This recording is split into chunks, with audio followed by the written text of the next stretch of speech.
Assalamualaikum warahmatullahi wabarakatuh. Perkenalkan, nama saya Askia Faikotun Nabila Azahra dari Sekolah SMA Atipian.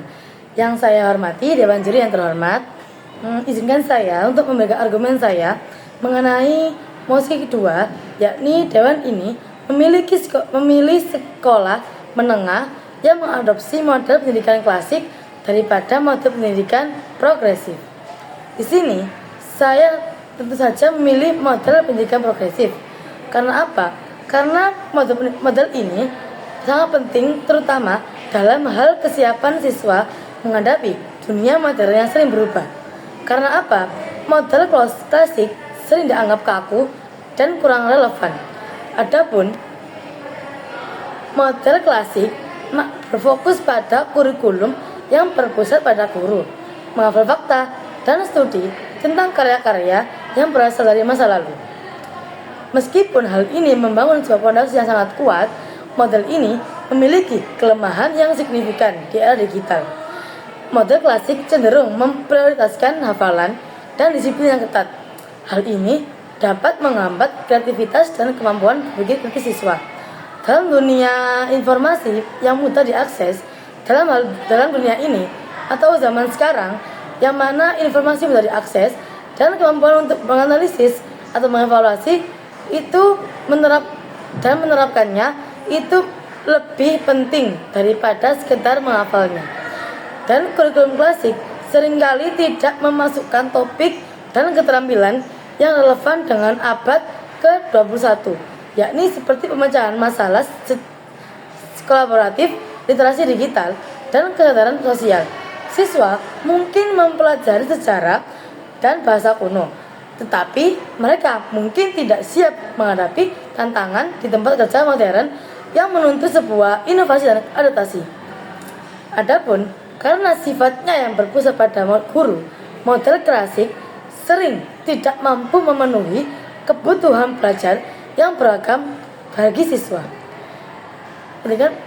Justru sebaliknya, pendidikan progresif berfokus pada siswa sebagai individu yang memungkinkan bahwasanya mereka bisa mengeksplorasi minat dan bakat mereka sendiri, yang mana bisa memupuk kecintaan seumur hidup terhadap belajar. Faktanya,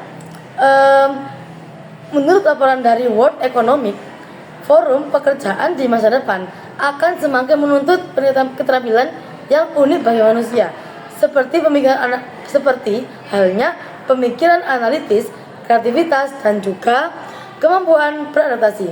Pekerjaan yang berulang akan semakin digantikan oleh otomatisasi. Oleh karena itu, sistem pendidikan harus fokus pada pengembangan keterampilan ini, bukan hanya pengetahuan faktual yang dapat digantikan oleh teknologi. Dan lingkungan belajar yang ketat dapat bertekanan tinggi dalam model klasik, dapat menyebabkan stres dan kecemasan pada siswa. Seperti halnya siswa yang mengalami gangguan psikologis karena akibat tekanan yang diberikan oleh metode belajar tersebut. Model progresif yang lebih santai dan berpusat pada siswa, yang mana bisa memprioritaskan kesejahteraan sosial dan emosional, dapat menciptakan lingkungan belajar yang lebih sehat. Meskipun pendidikan klasik lebih historis, mempunyai nilai yang historis, Dewan Sekolah seharusnya mempertimbangkan dengan cermat realitas masa kini dan masa depan. Dengan mengadopsi model pendidikan progresif, sekolah dapat memastikan bahwasannya siswa tidak hanya memiliki pengetahuan akademis, akan tetapi juga keterampilan yang dibutuhkan untuk berhasil di dunia yang kompleks berubah dengan cepat. Adapun model progresif mampu mempersiapkan siswa menjadi pemikir yang adaptif, kreatif, dan mandiri. Dan memilih model progresif adalah investasi yang lebih baik untuk masa depan pendidikan dan masyarakat. Sekian dari saya. Mohon maaf apabila salah kata. Wassalamualaikum warahmatullahi wabarakatuh.